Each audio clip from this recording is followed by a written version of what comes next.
Just remember who sang it first. Ladies and gentlemen, I'm so happy to have on my program at this time. I'm glad we finally got it working this time. But Mr. Benny Turner, who was called in today, I'm so excited to talk with him. Benny, can you hear me? I can hear you. It's All my right. pleasure. All right. Wonderful. Well, thank you so much, Mr. Turner, for taking the time to sit down and talk with us. Hmm. I have quite a few questions. I got quite a few stuff I'd love to talk about with you. But, just to give the listeners some context, can you talk to us a bit about where you were born and raised, and what kind of music you were listening to growing up? I was born. I was born in East Texas, Gilmer. Okay. That's about 80 miles plus east of Dallas, and we had a big family down there, and um, we we had a station called In the Groove, and I think it came out of mm, Southwest Texas. I think it's Waco, somewhere down there. No, Del Rio. Okay. And so all we could get was about 15 minutes because me and my brother Freddie King, we'd rush home from school, and there would be only 15 minutes left, and we'd get to hear Louis Jordan and Okay. Charles Brown. Yes. Yeah, and you know a lot of the swings, you know, Absolutely. Lead Belly, um, uh, and then the Western.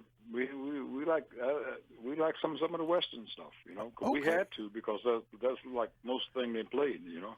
Absolutely. Yeah, but Absolutely. Hank Williams was our favorite. Okay. All right. The original Hank Williams, yeah.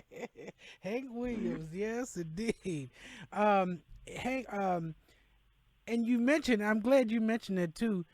Your brother was the late great Freddie King. Yes, sir. Oh, I. What? So, what was it like growing up? With now, your brother was. How many siblings did you have total? It was nine of us. Not. Oh my goodness! Wow! Yeah, it was nine of us. Wow! My. And you know, most of us could sing or play or do something, you know. Okay. And but Freddie, myself, and my brother Bobby, Okay. we all played guitar. And I got a younger brother that lives in Dallas now. His name's Donald, and he plays guitar. He plays in churches, you know. Okay. And but he's good. He's good, you know. Yes. And growing up with Freddie was, you know, we were like, you know, trying to learn stuff, you know, growing up, and that made it fun, you know, and you know, being and when we moved to Chicago, we he got hooked up with Howlin' Wolf, Okay. and Howlin' Wolf threw his arms around Freddie, and then when Freddie got into the clique, then he pulled me in. Wow. So what? So tell. So what? At what point did you? At what point did you realize that you wanted to play professionally? I mean, you were just growing up with music, and everyone knew how to play. I mean, at what age did you decide? You know what? That's what I uh, want to do. I was in high school, Okay. and they were had been putting together a tune called Spoonful. Yes. That's with Howlin' Wolf. And Yes. so Freddie came by, picked me up one day, and he took me there, and I sat down.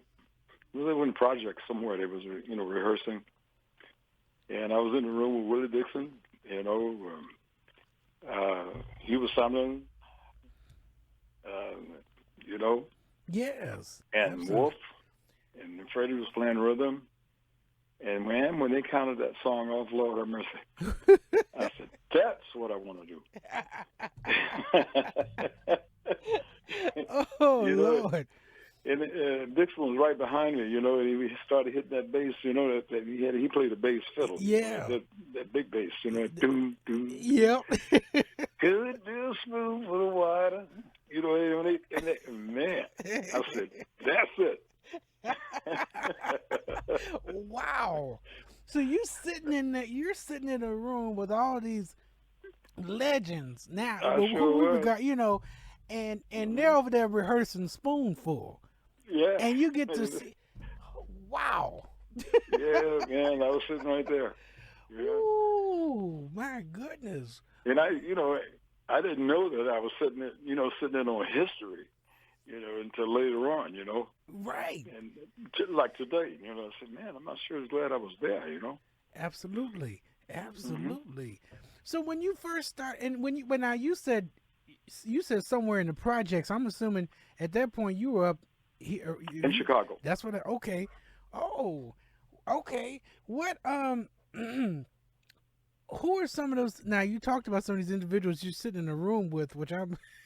Gosh, I wish I had enough time to. I'd like to talk about all these folks. Well, there's always another day whenever, Yeah. you're welcome to call, or I can call you anytime, when I cruising with Miss Deitra. Oh yeah. I wonder if she listened today. I'm about to give her a call later. Well, I guess what I'm interested in knowing, who are some of the folks you talk about? Wolf Hmm. helping Freddie and bringing him in the clique, and then Freddie he brought you right on in there too. Who Yes, are sir. some other folks that you had the privilege of working with in the early years, and who you might say helped you out? Well, I started out playing gospel. That's what I am. I'm a gospel player, Okay. but I switched over, and so in the mid '50s, I was playing with a group called the Kindly Shepherds, and the man was they good. They was like one of the best in the city. Ooh. And I mean, there was more Kindly Shepherds came on later, but this was the original group. And man, were they good. And I, towards the end there, I was directing and everything, and I was just a kid, and we recorded it on Nashville Okay. in Nashville, Tennessee. Yes. Yeah, and then I moved on over into the blues because Freddie needed a bass player. And Okay. then and when I started playing, then I got to know Magic Sam, um, Mm. Odell, the bass player who helped me along. He taught me how to play real light because I didn't have a Fender bass at the time. We were using guitars that was tuned the octave down, Oh. Okay. and Oh. Odell could make that thing sound just like a bass. And then I got it, and when I started playing, it sounded like rubber bands. Because those strings are so loose and my hands are so heavy. Oh And man. they'll say, "No, man, you got to play it light. Got to play it light. Come on over." And I went on. I went over to Odell's house, and we sat down, and he tuned it down, and he taught me how to play it real light. And he was right. Play it light. And Oh. then, I met M.T. Murphy, Okay. and Earl Hooker, Yes. yeah. Oh, you That, naming all the greats. Muddy Waters, Yes. yeah, yeah. Yes. We used to go to have breakfast with Howlin Wolf. We get off and go, and we go Okay. across the street. Where Wolf was working, we had breakfast. Wolf would buy Freddie breakfast. Of course, he had to buy it for me because I was there. You Right. know. Wow. What was But Howlin'? man, those were some great days. You know, Absolutely. Elmo Absolutely. James, Elmo James. Uh, uh, Junior Wells, Mm. Jimmy Reed. That's one of my favorites, Jimmy Reed. Ooh. Wow. You just named everybody. My goodness. Wow. Unbelievable. And so can you talk to us a bit about um I guess well I don't mean to fast forward so much, but in 2010, at that point in 2010, you decided to be your own frontman. Am I right, or am I getting that year wrong? No, you're right. Okay, what Because inspired you to do that? To go ahead and be your own front man? Well, as you know, Freddie was, I was playing with him, and I got to tell you about D. Clark because he comes in there too. But anyway, Freddie passed away. Then I started playing with Mighty Joe Young out of Chicago. Yes. And he passed away. Yeah. And then Marva Wright of New Orleans. I was playing with her for about 20 years, and she passed away. Oh my and then I said, well, man, I done got tired of losing my leaders, so I'm just going to go and do it myself, Absolutely. And that's when I decided, that I wanted to just go ahead and be. I not wanted to. I said I'm going to be one because I never wanted to be a front man because I hate being at a gig and then the drummer calls and say, "Hey man, I got a flat tire." Can't make it. And the club owner looking at you all stuck. All funny. So you trying to figure out, do I need to get a jack and a crowbar and go fix this flat or what? Oh. So, I've started to do it, and I'm enjoying it. Okay. It gets the blood pumping. Do something I'm not used to doing. Absolutely. What?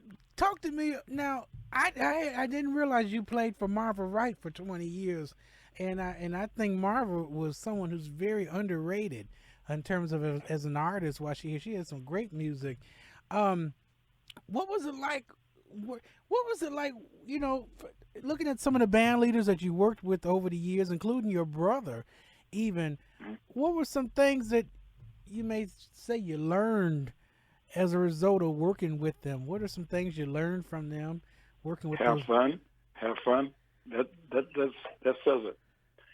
A lot of guys that I've played with or sat in with, they get all nervous when some of the guys in the band make mistakes and things. They get all bent out of shape and things, But Freddie King, Mighty Joe, and Marva Wright, when they got on stage, they was there to have fun, and that's what I learned from them, especially Freddie King. Mm-hmm. We never had a rehearsal, like once in a while maybe we want to, get a song together. I would do it, but we never had rehearsal. Everything was like ad lib. Absolutely. We get on the stage and say, okay, this is blues in C, and that's it. Wow. But, yeah, man. So that's what I learned. I learned to have fun. Keep a good attitude while you're on the stage. And then try to make the people enjoy you. So I keep that in my head now. Absolutely. What now? I know you have a book called Survivor: The Benny Turner Story.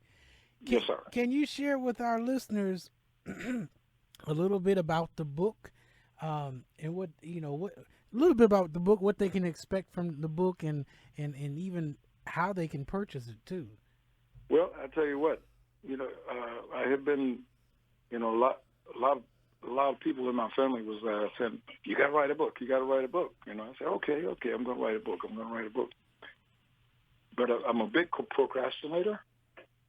And so Sally Binston, when she started to, manage everything for me, she is the one that, put that thing in behind you, put that foot in your donkey and said, go ahead and let's do this book. I like how you phrased that.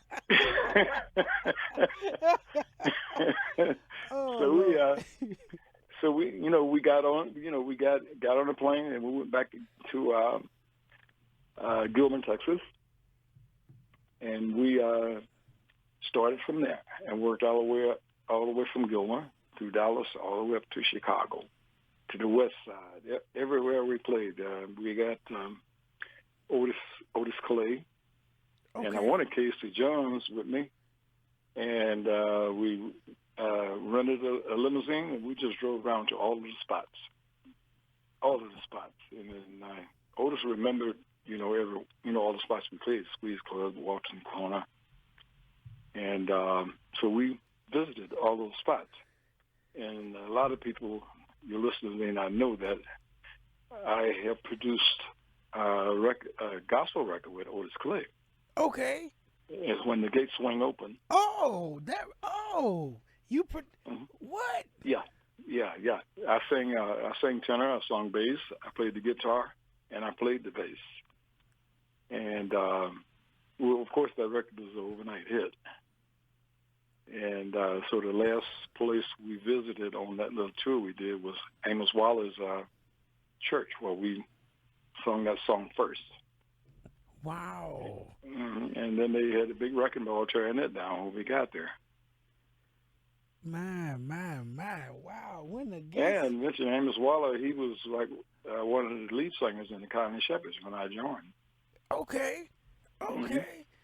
My goodness. Yes. Sorry, you said you. It looked like everything connects. It sure does. Wow. Ooh, that's When the Gates Swing Open. Everybody know that's a hit gospel record right there.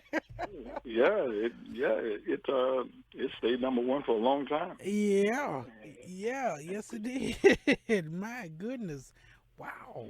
Otis Clay, my goodness. And there, you know what? You done. If I'm correct, you've done some other stuff with Otis Clay. Am I correct?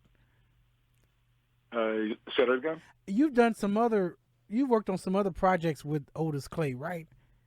Yeah, Too Many to Remember. That's we had. I wrote a song, a tune that he did. He was in gospel too. He sung with the Nightingales and a lot of local groups around town.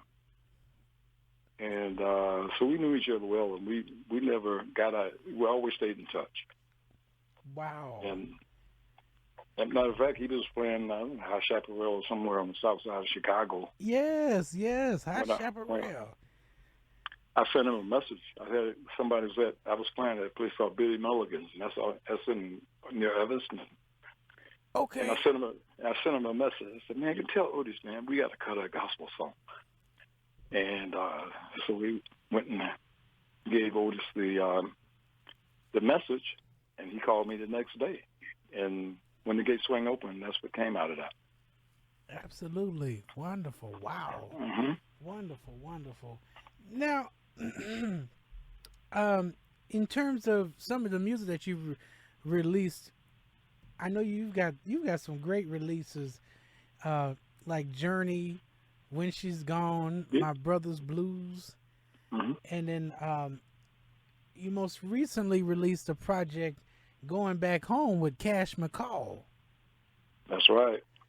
Talk to me a bit about that project with Cash McCall. What inspired you and Cash McCall to get together?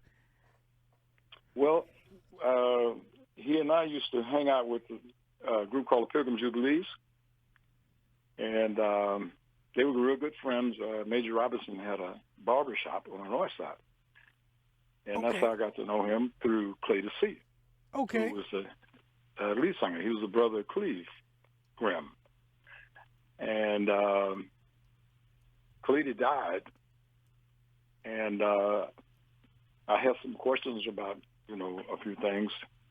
And I said, man, because everybody done passed away now, I can't, get no answers. Then I thought about Cash, and Cash used to play with him too. And I said, man, let me call Cash, So Sally Binkson, she, got on the computer and she found him. And I called him up, and I found out he has stage 4 cancer. And I said, oh man, as popular as he was, I found out he was that sick by accident, and it kind of got on my nerve, and I said, man, I didn't know he was that sick, And so we got to talking and said, well, what you been doing? He's just sitting there wasting away. And I said, no. I said, Cass, we're gonna do something. And so I come up with the idea to do a CD with him. So I went down to Memphis, got him, picked him up. And we went to the studios, the Echo Studios in Memphis, Tennessee. And we recorded that tune. And then also did some of it in Chicago at Joyride with Billy Branch. Okay. Yes. Mm-hmm. Yes. And so that's how that all came about. And boy, is he happy. He called me up. He said, "Man, I think my cancer done shrunk. Shrink a centimeter. It's better to shrink than to grow. Might grow a little bit, but it's better for it to shrink than to grow." Yes. Yeah, right, absolutely. Wow. And not only that, he did a great job. And the only original on that CD is one he wrote. Absolutely right. Wow. Cash is a popular guy. He played Bo Diddley. Oh, absolutely. Yeah, Willie Dixon, Minnie Riperton. Yes. You name it. And I had to find out he was sick by accident. I didn't like that, I bet. Yeah, in fact, I want to get Cash McCall on the program too. I'd love to talk with him. He will talk to you. Trust me. He will talk to you. He's a happy man now. Wonderful. So I'll have Sally fix it up for you. Yes, indeed. Because I'd love to get him on the program too and talk with him a bit. Now I know that from this project, let me go back here. Oh yeah, you got quite a few stuff on here, and I was listening to this week. I know you did a remake of "Gotta Find a Way" with Carla Davis, right? That's my daughter. Yes. Okay, wonderful. And Hal Barrage, we were all friends. So was Cash. I think Cash even played on it. So it was like this was a special song because my oldest daughter, her mother, I should say, her mother sang background with Hal Barrage. Okay. And so we all, it's like one little family there, And so I said, "Man, let's do this, let's find a way." Cash said, "Yeah, man, let's do that, right on top." That's what he says, right on top. And then Sally said, "Well, why don't you get your daughters to sing?" And I said, "That's a great idea."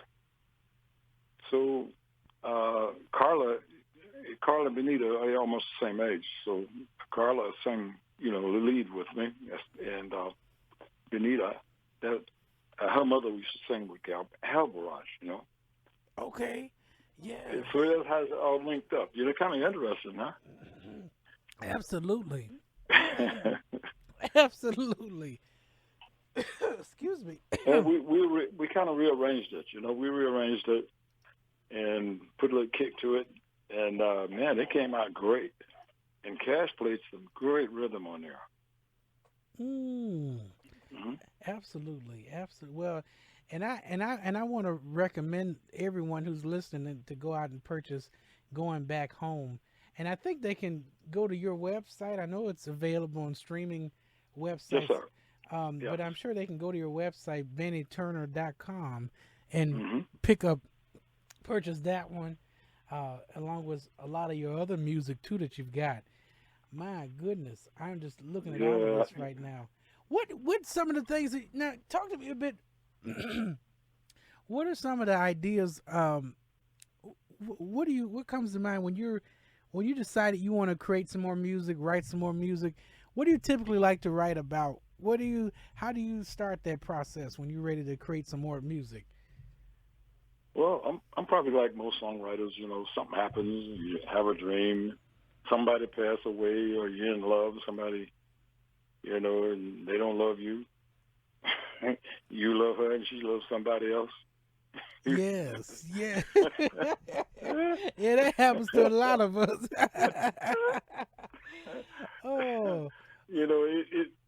There ain't nothing that written in stone how you do it. It's just things just come to you. And I have written a song, put the lyrics down, and take forever to find a track, a musical, the instrumental track to match it. I'm not one to let's just throw music together on something and put words to it. It has to match. It has to go together. Mm-hmm. Yeah. So like my friend Bobby Rush, he's a great songwriter. That's why I like him. In his song, he put a lot of thought in it. Oh yeah, old Bobby Rush, that's our friend. Old Sue. Yeah, that's old school. And we have a talk. We talked every time we see each other. We sit down and talk. Man, talk about old times. Yeah. We go back he go all the way back to when I started. Oh yeah, absolutely. Absolutely. I saw y'all were on the cruise signing autographs and doing and you were working with this band on the cruise, weren't you? Yeah, and a great band. It was a great band because when I went, I didn't know. I'm not used to getting playing with other bands. So Bobby said, "I got a good band. And I said, "Yeah."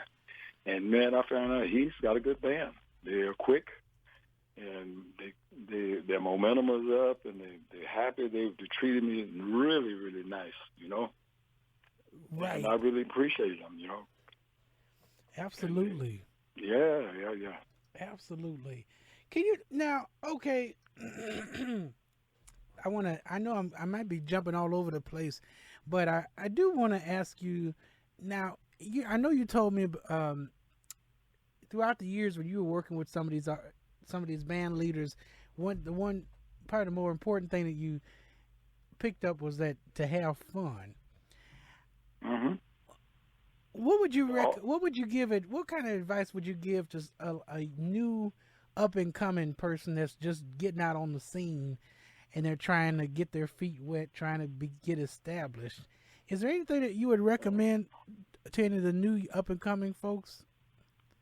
Just stay with your music. Stay with it, and try to have fun. Try to have fun. And try to find your own style. Okay. That's don't try to listen to somebody else and try to pull their style. Try to find your own place. Absolutely. Yeah. And we'll say. Absolutely. We'll say you may not please everybody, but you got to play your donkey off for people you do please. Yeah. Yeah. You got that right. Yes, Lordy. Oh, Lord. Yeah. Lord have mercy. So, okay, well, now, a couple of things. One, I'm assuming, again, if anyone wants information, they can go to bennyturner.com. And if they want to book you, they can talk to Sally Bankston, correct? Yes. With Nola Blue. That's right. Okay. And I want to know this. When are you going to be back in Chicago so the people in Chicago can come out and see you? Well, I'm not sure, but I think it's June. I think I want to play the Chicago Fest. Oh, Chicago Fest. Yeah. Okay. Yeah. Yeah. And we're going to bring Cash McCall up there with me. We're going to sing some of the tunes on this CD. Okay. Oh. And it's gonna be pretty special for me to come back and do that, because I've been away from Chicago for a long time, and I remember when I went on the road when I first went on the road was with D. Clark, about 1960, and he had just put out a record. I think I Don't Want Nobody But You, which was a big hit at the time, and he and I fill up church.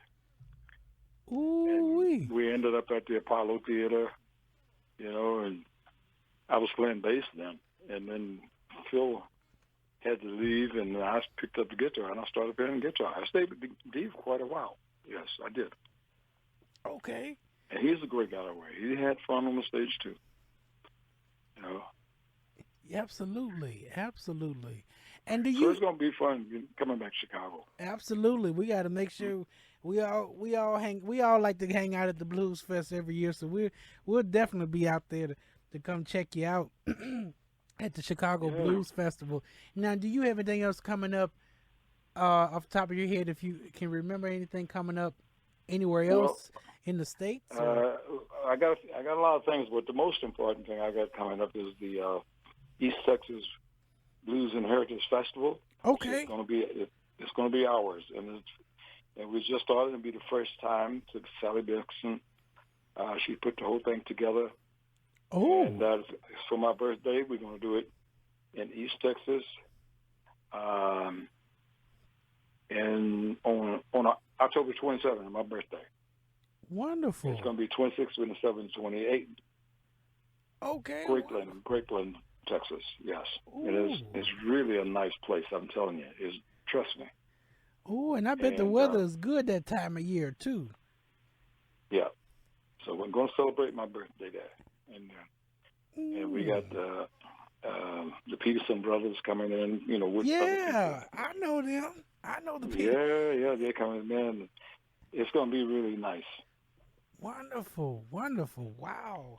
I'm So at to book my plane ticket so I come on down there. I don't blame you. I don't blame you. We're gonna have a wonderful and the site is really nice. It's exciting.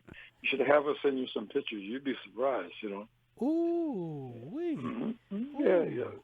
Yeah, I might have to work something out, make a trip in October. Come on out there, the East Texas. Yeah, My goodness. 26, 27, and 28.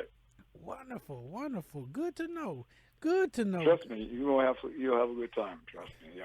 Good to The know. the place won't you feel like you're walking back in time. They have the old buildings, the old jails, and with the old cars and the old tankers and all this stuff just sitting around. Yes. They have a Yes. lake. You can stay on the ground if you want. You can bring a camper. Mm. And I mean, you won't believe this thing. It's really, really nice. Yeah. Wow. And we Wonderful. kind of they we they got in touch, with us and asked us if we wanted to do it. And they said, "What?" And they went down there. Said, yes, yes, yes. We want to do it. So we're going to do it. All right. Wonderful. Wonderful. Wonderful. Wonderful. Now, is there anything else that our listeners should know in the meantime? I had to get you back on because I know I don't have enough time to go over everything that I'd like to, but is there anything else that the listeners should know that you want them to know before we get off today? Well, just keep your ears open because I'm just getting started. All right now. I'm just getting started. All right. Wow. Yeah, all you got to do is say, send me a message. Say, hey, man, let's talk, All right. That All right? works. That works for me. Wow. Well, Benny Turner, I thank you so much for taking the time to sit down and talk with us for a little while and talk a little bit about your musical history and some of the folks you work with and your own music and experience as a front man too. So I do appreciate that. Well, I appreciate you giving me the opportunity, and I love that tune. Who played it first? Yes, You yes, sang it yes. first, and you just played it, and that's one of my favorites. Yes, well, it's one of mine too. So I'm gonna really play it. It's in rotation now, so everybody loves it. Yes, yes, yes. And I got the long version now. Okay, well Like I say, I got the I'll be waiting for that long version too. yes, sir. All right, my pleasure, Thank you so much. and we'll talk again soon. All right then, thank you so much, Benny Turner. All right. All right, you Bye-bye. have a good one. Take care. That was Benny Turner, a great blues man. He said, "I'm just getting started." I know that's right. Yes, indeed. Benny Turner, who's been on with the phone with us since about 7 o'clock. It's 7:30 now, and it was nice to talk to him a bit about his music and his projects, what he's been working on. So we we appreciate him taking the time and appreciate Sally Banks